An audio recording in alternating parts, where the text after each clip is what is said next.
জুমিন আছামলৈ আপোনালোকক স্বাগতম জনাইছোঁ আৰু লগতে স্বাগতম জনাইছোঁ এজন বিশেষ ব্যক্তি। সেই ব্যক্তিগৰাকীৰ নাম হ'ল পবিত্ৰ কুমাৰ বড়ো ডাঙৰীয়া। পবিত্ৰ কুমাৰ বড়ো ডাঙৰীয়া হ'ল বড়োলেণ্ড পৰিষদীয় সমষ্টিৰ এজন সদস্য অৰ্থাৎ প্ৰশাসক। আৰু আজি আমি আপোনালোকৰ লগত চিনাকি কৰি দিবলৈ পাই ধন্য মানিছোঁ। এয়া আমাৰ লগত আছে বড়োলেণ্ড পৰিষদীয় সদস্য পবিত্ৰ কুমাৰ বড়ো ডাঙৰীয়া।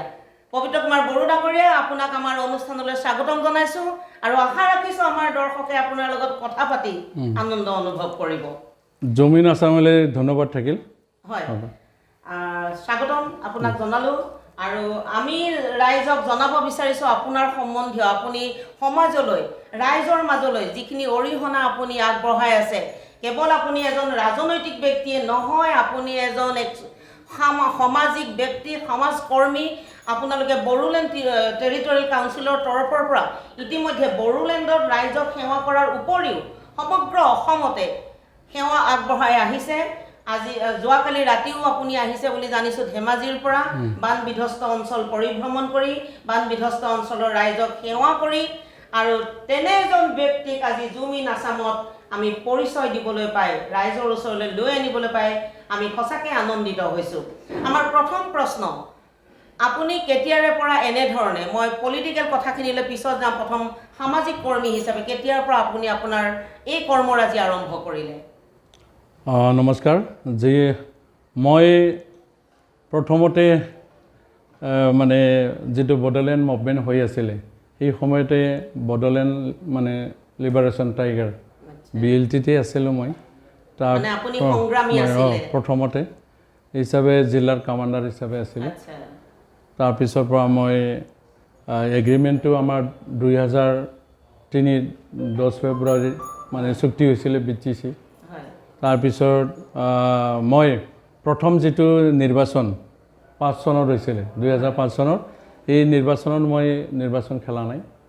মই যিহেতু এজন শিক্ষিত ব্যক্তি, জনা ব্যক্তি, আমাৰ ৰাইজে বিচাৰিছিলে হিচাপে ঠিক মানে ৰাইজে বিচৰাৰ দৰে এনেকৈ এজন ব্যক্তিকে লৈ অহাৰ কাৰণে নেতাসকলৰ কথা মানি মই প্ৰথম ইলেকশ্যনটো নিৰ্বাচন খেলা নাই, মই ত্যাগ কৰিছিলোঁ। আৰু তাৰপিছতে অলপ মানে ৰাজনীতিৰ দিশত আমাৰ BTCৰ যিটো ইলেকশ্যন হ'ল, এই ইলেকশ্যনৰ BPFৰ নেতৃত্বতে হৈছিলে। ইয়াৰ মই ছাপৰ্টত অলপ খেলি মেলি হ'ল, মানে পাৰ্টিটো দুটা দল হৈ গ'ল। তাৰপিছতে মই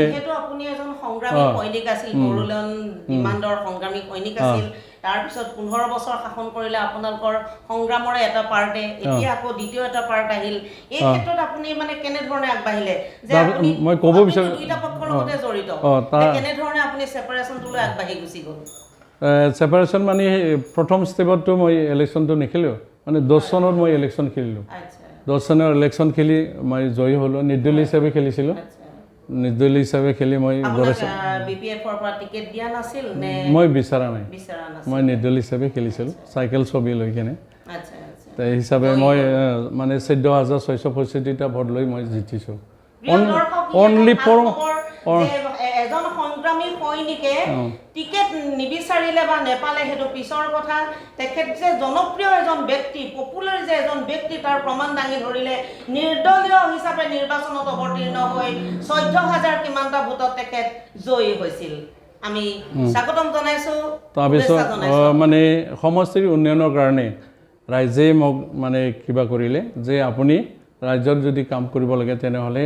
যোনটো মানে দলে চৰকাৰ কৰিছে এই চৰকাৰৰ লগত মানে দলৰ লগত সোমাব লাগে বুলি কোৱাৰ কাৰণে মানে BTCৰ মানে আগৰ যিটো চিফ হাগ্ৰামা মহিলাৰী তেখেতৰ ডাঙৰীয়াৰ মানে দলতে মই BPF দলত সোমাইছিলোঁ হিচাপে মানে 5টা বছৰতে এনেকৈ গ'ল। পিছত যেনেকৈ মই ছাপৰ্টিং পাব লাগিছিল কাম কৰাৰ ক্ষেত্ৰত 3 বছৰ লগালে মোক পাৰ্টিত সোমাই লোৱা সময়ত। তাৰ কাৰণে মই যিমানখিনি কাম কৰিব লাগিছিলে 10 চনত ইমানখিনি মই কাম কৰিব নোৱাৰিলোঁ। তাৰপিছৰে যিখিনি কাম মানে মোক দায়িত্ব দিছিলে ইয়াৰ ক্ষেত্ৰত অলপ মানে গাফিলতি কৰাৰ দৰে হ'ল আগৰ চিফে। মানে 1,60,00,000 টকা মই আজি তাৰিখত নাপালোঁ ৰাইজৰ কাম কৰা পইচাটো। তাৰে মানে অলপ খঙত তাপত মই মানে সেই দলটো ত্যাগ কৰি নতুনকৈ যিটো চুক্তি হ'ল আপচু আৰু NDPৰ দ্বাৰা যিটো 20 চনৰ যেটো 27 জানুৱাৰীৰ যেটো চুক্তিৰ এই চুক্তিত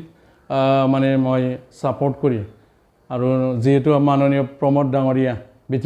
বিটিআৰৰ চিফ বৰ্তমানৰ তেখেতে মোৰ মানে প্ৰিয় বন্ধু আছিলে আগৰ পৰাই তে হিচাপে তেখেতৰ আহ্বান মৰ্মে আৰু দলে যেটো মোক বিচাৰিলে এই দলতে মই গৈ জইন হৈছো হয় হেতু ৰাজনৈতিক প্ৰশ্নলৈ আমি গুছি গলুগৈ ক'ব নোৱাৰাকৈ প্ৰিয় দৰ্শক আমি কৈছিলো যে আমি প্ৰথম কথা পাতিম সমাজ কৰ্মৰ সম্পৰ্কে সামাজিক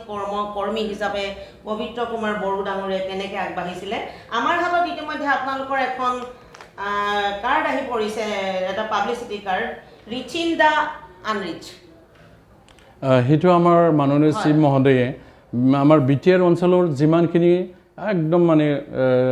চুবুৰী লেভেলত দৰিদ্ৰ হিচাপে যিবিলাক মানে ল'ৰা ছোৱালী আছে যদিও সন্তান আছে যদিও এই পিতৃ মাতৃক কিছুমান আমি দেখি আছো মানে ল'ৰা থাকিও বৃদ্ধ আশ্ৰমলৈ যোৱাটো দেখিছোঁ বা এনেকৈ মানে অচল অৱস্থা যাৰ ঘৰ থাকিব লাগে মাটি থাকিব লাগে মানে ইয়াৰ মাটি নাই ঘৰখনো নাই এই পৰিৱেশবিলাক আমি পাৰ্টি কৰোঁতে সমাজৰ মাজত সোমাই যাওঁতে আমি দেখিলোঁ আৰু সেই হিচাপে গৰীব পৰিয়ালটো আমাৰ চিফ মহোদয়ে মানে খবৰ লোৱাৰ উদ্দেশ্যেৰে তেখেতসকলক কি সঁহাৰি দিব পাৰোঁ তাৰে কিবা এটা উপায় ওলাব পাৰে নেকি কেন্দ্ৰীয় চৰকাৰ বা ষ্টেট লেভেলৰ কিবা আঁচনি আনিব পাৰে নেকি ইয়াৰ ক্ষেত্ৰত এটা সিস্টেম এটা বনাই কেনে ইয়াত লিখিছে আপোনালোকে দুখীয়াৰ পদুলিত বিটিআৰ চৰকাৰ এতিয়া আপোনালোকৰ বড়ো ভাষাত লিখাটোতো পঢ়িব নোৱাৰিম মই কিন্তু অসমীয়াত লিখিছে যে দুখীয়াৰ পদুলিত বিটিআৰ চৰকাৰ অৰ্থাৎ দুখীয়াৰ পদুলি মানে যিমান দুখীয়া মানুহ আছে এই আঁচনিৰ অন্তৰ্গত হ'ব নেকি তেখেত অন্তৰ্গত হ'ব দুখীয়া মানে কেনে ধৰণৰ দুখীয়া মানে আন্ডাৰ বিপিএল নে বিপিএল এটা ক্লাসিফাইড কৰিছে আপোনালোকে ক্লাসিফাইড এনেকৈ মানে কৰিছে মানে যিবিলাকৰ ঘৰ পাব লগা আছে একদম প্ৰাপ্য গৰীব যাক কয় যাৰ মাটি নাই যাৰ মানে ঘৰ এখন থাকিব লাগে সেইটো নাই যাৰ মানে পৰিয়ালখন চলিব লাগে এইটো অৱস্থা বিপিএল কেটেগৰী পাব লাগে এটা ভাল আঁচনি প্ৰিয় দৰ্শক বিপিএল কেটেগৰী ৰাইজক দুবেলা দুসাঁজ খোৱা মানে অন্ন বস্ত্ৰ বাসস্থানৰ সুবিধা কৰাৰ চিন্তাৰে বড়োলেণ্ড টেৰিটৰি ৰিজনত যিখিনি তেওঁলোকে পদক্ষেপ লৈছে অতি আদৰণীয় পদক্ষেপ আমি আশা ৰাখিম আপোনালোকৰ এই আদৰণীয় পদক্ষেপ ৰাইজৰ পদুলিয়ে যাওক ইয়াৰ পিছত মই জানিব বিচাৰিম বৰ্তমান আপোনালোকে জড়িত হৈ আছে অসমৰ ভিন্ন প্ৰান্তত ইতিমধ্যে বানপানীয়ে সমস্যাৰ সৃষ্টি কৰিছে মানুহৰ হাহাকাৰ অৱস্থা হৈছে আৰু সেই হাহাকাৰ অৱস্থাৰ পৰা আমি জনাত আপোনালোকে কিছুমান খাদ্য সামগ্ৰী লৈ মানুহৰ মাজলৈ গৈছে আপোনালোকে ইতিমধ্যে ক'ত এনেধৰণে খাদ্য সামগ্ৰী বিতৰণ কৰিছে বা ৰাইজলৈ সাহায্য আগবঢ়াইছে মোক যিটো দায়িত্ব দিছে চিফ মহোদয়ে যোৱা পৰহি আমাক ধেমাজিলৈ যাব দিছিলে যেটো আমাৰ ব্ৰহ্মপুত্ৰৰ বানৰ মানে কিবা হৈছিলে ব্ৰিজ হৈছিলে সেই জায়গা গৈ কেনে ৰিলিফ দিব মানে পঠোৱাৰ কাৰণে আমি সেইদিনা বিজিত গিৰা ডাঙৰীয়া এমচিএলএ আৰু মই তালৈকে গ'লোঁ আৰু ৰাইজক যিখিনি আমাৰ চিফ মহোদয়ে আমাক মানে কিবা সাহায্য পঠাইছে এইখিনি মই ডিষ্ট্ৰিবিউটৰ কৰি কিনে গুচি আহিলোঁ আৰু ৰাইজৰ সঁহাৰি পাইছোঁ ভাল পাইছে তেখেতসকলে প্ৰথম আমাৰ মাননীয় চিফ বিটিআৰৰ চিফ মহোদয়ে আমাক তেখেতে মানে ফাণ্ডটো দিছে এটা ভাল খবৰ অসমৰ ৰাইজৰ বাবে অকল বড়োলেণ্ডৰ কাৰণে নহয় যে বিটিআৰৰ পৰা অসমৰ ৰাইজলৈ বান সাহায্য দিয়া হৈছে আমি ধন্যবাদ জনাইছোঁ প্ৰমোদ বড়ো ডাঙৰীয়া তথা পৰিষদীয় সমষ্টিৰ সকলো সদস্য লগতে পবিত্ৰ কুমাৰ বড়ো ডাঙৰীয়াক এতিয়া আমি নিশ্চয় যাব বিচাৰিম আপোনাৰ পলিটিকেল কেৰিয়াৰ সম্বন্ধে কিছু কথা আমাৰ দৰ্শকক অলপ জুম কৰিব বিচাৰিছোঁ দৰ্শকৰ ওচৰলৈ লৈ যাব বিচাৰিছোঁ আপুনি আপোনাৰ পলিটিকেল দিশত ৰাজনৈতিক দিশত কেনেধৰণে বৰ্তমান অৱস্থাত কেনেধৰণে আপুনি আগবঢ়াৰ পৰিকল্পনা কৰিছে বৰ্তমানত আমাৰ যিটো বিটিআৰ চৰকাৰৰ পলিচি মাননীয় চিফ মহোদয়ৰ যিটো পলিচি এই পলিচি একে পলিচিতে আমি আছোঁ আৰু তেখেতে প্ৰথম ষ্টেপ জয় হৈয়ে মানে আমাৰ সমষ্টি বুলি অল অভাৰ আমাৰ বিটিআৰৰ 40টা সমষ্টিত কভাৰ কৰি গুডউইল মিছনৰ মানে আমাৰ যাতায়াতৰ কাৰণে মানে এনেকৈ 10 কোটি মানে কিবা কৰিছে কিন্তু মোক মাননীয় চিফ মহোদয় মই ৰাস্তা পদূলিৰ কথা এটা কথা 15 বছৰীয়া আগৰ সময়ত আমি বহুবাৰ আহিছিলোঁ বড়োলেণ্ডৰ বিভিন্ন জেগাত ৰাস্তা পদূলি কিন্তু অৱস্থা খুব বেয়া আছিলে গতিকে এতিয়া আপোনাৰ চৰকাৰে নিশ্চয় ভাল পদক্ষেপ গ্ৰহণ গুড উইলৰ মিছনৰ আজি যথেষ্ট আমাৰ বিটিআৰত চিচি ব্লগৰ দ্বাৰাই মানে ৰাস্তা নিৰ্মাণ কৰা কাৰ্যসূচী লৈছে আৰু চেংচন হৈছে কামেই চলি আছে বৰ্তমান মোৰ সমষ্টিত মই 20 কোটি পাইছিলোঁ হিচাপে 16টা ৰাস্তা নিৰ্মাণ কৰা আঁচনি ধৰা হৈছে কন্ট্ৰভাৰ্চিয়েল হ'ব কথাটো মানে বিটিআৰত অকণমান স্বজন তুচন চলে এনেকুৱা এটা হয় প্ৰশ্ন এটা উত্থাপন হয় যে অবড়ো এলেকাবিলাকত বিটিআৰ চৰকাৰে যেনে ধৰণে উন্নয়নৰ কামবিলাক আগবঢ়াব লাগে তেনেকৈ আগনবঢ়ায় প্ৰতিবাদ চলে কোনো কথাত মানে এনেকুৱা আমাৰ পলিচি নাই সকলো জাতি ধৰ্ম নিৰপেক্ষে আমি একত্ৰিতভাৱে কাম কৰাৰ কাৰণে মাননীয় চিফ মহোদয়ে মানে প্ৰতিটো মানে কাজটো আগুৱাই নিয়াৰ ক্ষেত্ৰত আৰু মানে ডেভেলপমেণ্ট বৰ্ড বনাই এটা ডেভেলপমেণ্ট কমিটিবিলাক বনোৱাৰ কাৰণে বৰ্তমান আমি সাজু হৈ আছোঁ কিছুদিনৰ পিছতে এই ডেভেলপমেণ্ট কমিটিবিলাক গঠন হ'ব আৰু সেই হিচাপে আমি ইলেকশ্যনৰ ইষ্টাৰতো এইখিনি কথা কৈছোঁ আৰু প্ৰতিটো জাতি জনগোষ্ঠীক সাঙুৰাই লৈ টিকেটটো দিয়া হৈছিলে ইয়াৰ কোনো আমাৰ মানে বাদ দি কিনি আমি এনেকৈ ডিচিশ্যন নাই সমন্বয়ভাৱে কাম কৰাৰ কাৰণে এইখিনিতো থাকিবই এজ এ পলিটিকেল পাৰ্টি থাকে কিন্তু আগৰ চৰকাৰৰ দিনত আছিলে সেইকাৰণে মই কুৱেশ্যনটো আপোনালৈ আচলতে আগবঢ়ালো আগৰ চৰকাৰৰ দিনৰ কুৱেশ্যনটো আগবঢ়ালো গতিকে সেই বিষয়টো এটা বেলেগ বিষয় ঠিক আছে এতিয়া আপুনি এইবাৰ নিশ্চয় আপোনালোকৰ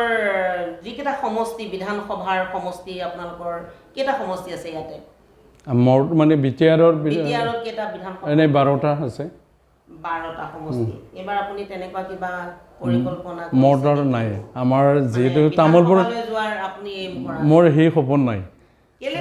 ৰাজনৈতিক ব্যক্তি হ'বলৈ হ'লে আমি জানো যে সদায় ওপৰলৈ যাব বিচাৰে আপুনি এতিয়া মই থাকিব বিচাৰা কাৰণ কি নাই সেইটো মই ক'ব বিচৰা নাই বৰ্তমানলৈকে সেইটো পৰ্যায়ত মই নাই পাৰা সময় পক্ষলৈকে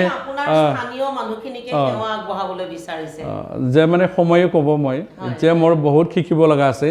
ৰাজনীতিৰ দিশত মই মানে ৰাজনীতি কৰিম বুলি অহা নাছিলোঁ হঠাতে মানে বাধ্যতামূলকভাৱে ৰাজনীতিত সোমাই পৰিছোঁ এনেকৈ মানে মই কিবা MLA হ'ম বা MCLA হ'ম এনেকৈ ৰাইজক শুশ্ৰূষা কৰিম সেইটো প্লেনিঙত মই নাছিলোঁ সময় যিটো আহ্বান কৰিছিলে মুভমেণ্টৰ পিৰিয়ডত হিচাপে মই এই কামটো কৰি আছে যিমানখিনি মই পাৰোঁ মোৰ জ্ঞানে যিমানখিনি ঢুকি পাওঁ এই অজ্ঞাত মানে জ্ঞাত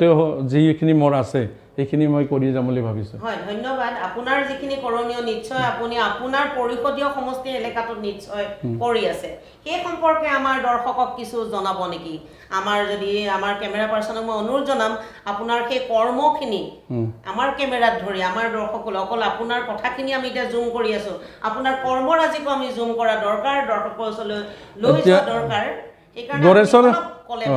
গড়েশ্বৰ সমষ্টি মানে 52খন গাঁও আছে 401 চুবুৰী 401 চুবুৰীৰ ভিতৰত মানে এখন গাঁও বামুণ গাঁও বুলি গাঁওটো মানে ইলেকশ্যন হ'লে বৰ্জন কৰে তেখেতসকলে তাৰমানে বিটিআৰ মানে BTCতে থাকিব বিচৰা নাছিলে এতিয়া এইবাৰো তেখেতসকলে এনেকৈ এটা পৰিৱেশত আছিল কিন্তু মই ক'ব বিচাৰিছোঁ আমি না কৰা আমি মষ্ট ৱেলকাম আমি বিচাৰিছোঁ আমি গৈছোঁ কিছু আঁচনিও আমি লৈ গৈছিলোঁ কিন্তু তেখেতসকলে ইলেকশ্যন আহিলে বৰ্জনটো কৰে হিচাপে বৰ্তমান এক্টিভলি 355টা চুবুৰী আমাৰ এক্টিভলি তেখেতসকলে সঁহাৰি দিয়ে আৰু হিচাপে মই আজিৰ দিনটোত মানে 16,314টা ভোট লৈ জয়ী হৈছোঁ এনে ভোটাৰ পেটাৰ্ণটো আছিলে 75,635 হিচাপে যিখিনি ভোট পাইছোঁ মোৰ কাৰণে যথেষ্ট ইয়াত মই ক'ব বিচাৰিছোঁ 17 বছৰত আমাৰ মাননীয় হাগ্ৰামা ডাঙৰীয়া যিমানখিনি কৰিব লাগিছিলে বা আমি যিমানখিনি কৰিব লাগিছিল সেইখিনি আমি সঁচাকৈ মানে ৰাজহুৱা অনুষ্ঠান বা যিকোনো অনুষ্ঠান মানে এইটো কৰিব পৰা নাই হিচাপে আজিৰ তাৰিখত যি বিটিআৰৰ চুক্তিকাৰী ব্যক্তিসকললৈ নেতৃত্ব লৈ যে আমাৰ চিফ মহোদয় আমি তেখেতক ধন্যবাদ দিব লাগিব আৰু হিচাপে তেখেতে আমাক সঁহাৰি দিছে আমি এইবাৰে প্ৰথম ষ্টেপ জয় হৈয়ে ৰাস্তাৰ নামত মানে 16টা ৰাস্তা আমি পাবলৈ সক্ষম হৈছে আমাৰ গড়েশ্বৰ সমষ্টিত তাৰে ভিতৰত আমাৰ যিটো লঠিবাৰী আৰু ৰঙিয়ালৈকে অহা এইটো অসম মালা আঁচনিৰ দ্বাৰা নিৰ্মিত হৈ আছে আৰু মানে গড়েশ্বৰ থানাৰ পৰা মানে বৰগুলিলৈকে যিটো ৰাস্তা এই ৰাস্তাটো মানে চেংচন হৈছে হিচাপে ৰাস্তাৰ প্ৰব্লেমৰ ভিতৰত বিশেষভাৱে আমাৰ যিটো হৰকাপ নাৰ্জাৰী কানেক্টিং যিটো ধুলাবাৰীৰ পৰা মানে মৰমী চুকলৈ গৰমু মৰমী চুকলৈ যোৱা এই পথটো মানে দলঙৰ কাৰণে বিচ্ছিন্ন হৈ আছে ইয়াৰ মানে বিপিএফৰ সময়ত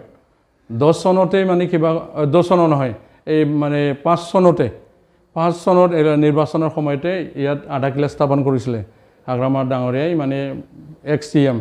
মহেশ্বৰ বসুমতাৰীৰ নেতৃত্বত কিন্তু আজি তাৰিখত এই দলংখন 8 কোটি টকা চেংচন হৈছিল যদিও ইয়াত নিৰ্মাণ নহ'ল আধুৰাই হৈ থাকিলে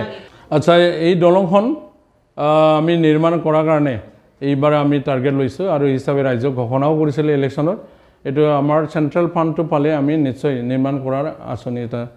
টাৰ্গেট কৰিছোঁ এইটো মানে কম দিনৰ ভিতৰত আমি সেই দলংখন নিৰ্মাণৰ মানে যি আঁচনি তৈয়াৰ কৰিছোঁ এইটো কৰাই ল'ম এইখিনিতে আমাৰ মনত এটা প্ৰশ্ন আহিছে আপোনাৰ যেটো সমষ্টি গুৰেশ্বৰ সমষ্টিত টোটেল ভোটাৰ কিমান মানে 75,635 আচ্ছা তাৰ মানে আমাৰ বড়ো ডাঙৰীয়াই 75,000 মানুহক প্ৰতিনিধিত্ব কৰে আৰু এই 75,000 মানুহক আপুনি সুখী কৰি ৰাখিব লাগিব তেওঁলোকক বিচাৰা বস্তু দিবলৈ আপুনি চেষ্টা কৰিব লাগিব এটো সম্ভৱ কেতিয়াও নহয় যে প্ৰত্যেকজন ব্যক্তিক আপুনি সুখী কৰিব পাৰিব কিন্তু তাৰ মাজতে আপুনি যদি অন্তত 40% কাম কৰিব পাৰে নিশ্চয় ৰাইজ সুখী হ'ব নহয় জানো সুখী হ'ব মোৰ দৃঢ় বিশ্বাস যেহেতু আমাৰ বৰ্তমান শ্ৰী মহোদয়ে তামোলপুৰটো এখন জিলা মানে কৰাই দিয়া কথা দিয়া হিচাপে ঘোষণা কৰিছে আৰু আমাৰ গড়েশ্বৰ সমষ্টিৰ যেটো জিলা মানে যদি তামোলপুৰৰ হয় আমাৰ গড়েশ্বৰখন সাব ডিভিজন হ'ব সাব ডিভিজন মানে দিম বুলি আমাক চিম মহোদয়ে কৈছে পিছে আমি খুবেই আশাবাদী যেটো প্ৰতিটো মানে অফিস সাব ডিভিজন অফিসবিলাক ইয়াত আহিব হিচাপে উন্নত এটা মানে পৰিৱেশ এটা আমি পাম বুলি আশা কৰিছোঁ ৰাইজে বিচাৰিছে হয় হয় আমিও আশা ৰাখিম যে পলিটিক্যাল ৰাজনৈতিক প্ৰতিশ্ৰুতিবোৰ যাতে প্ৰতিশ্ৰুতি হৈ নেথাকক আৰু এই প্ৰতিশ্ৰুতিবোৰ বাস্তৱ হওক সফল হওক ৰাইজ আগুৱাই যাওক লগে লগে আপোনালোকে সেৱা কৰা মানুহখিনিও আগুৱাই যাওক আমি আশা ৰাখিম আপুনি আপোনাৰ ৰাজনৈতিক জীৱনত আপুনি ভবাৰ দৰে ৰাইজৰ সেৱা কৰি আগুৱাই যাব পাৰিব আৰু আমি অসমৰ ৰাইজলৈকো এই বিষয়ে আপোনাৰ সম্পৰ্কে জনাবলৈ পাই অসমৰ ৰাইজক জুম ইন আসামৰ জৰিয়তে আমি পবিত্ৰ কুমাৰ বড়ো ডাঙৰীয়াক চিনাকি কৰি দিবলৈ পাই আমি আনন্দিত হৈছোঁ আৰু অদূৰ ভৱিষ্যতে আমি আশা ৰাখিলোঁ পবিত্ৰ কুমাৰ বড়ো ডাঙৰীয়াই নিজৰ কৰ্মৰাজিৰে সামাজিক ব্যক্তি হিচাপে ৰাজনৈতিক ব্যক্তি হিচাপে সমাজখনক আগুৱাই নিয়াত অগ্ৰসৰ হ'ব পাৰিব আৰু আমিও জুম ইন আসামৰ নিচিনা অনুষ্ঠানত পবিত্ৰ কুমাৰ বড়ো ডাঙৰীয়াৰ দৰে ব্যক্তিসকলক চিনাকি কৰি দিবলৈ পাই আনন্দ অনুভৱ কৰিম গৌৰৱ অনুভৱ কৰিম আৰু তাৰে আশাৰে আজিলৈ আমি আমাৰ জুম ইন আসামৰ এই খণ্ড ইমানতে সামৰিলোঁ নমস্কাৰ জুম ইন আসামলৈ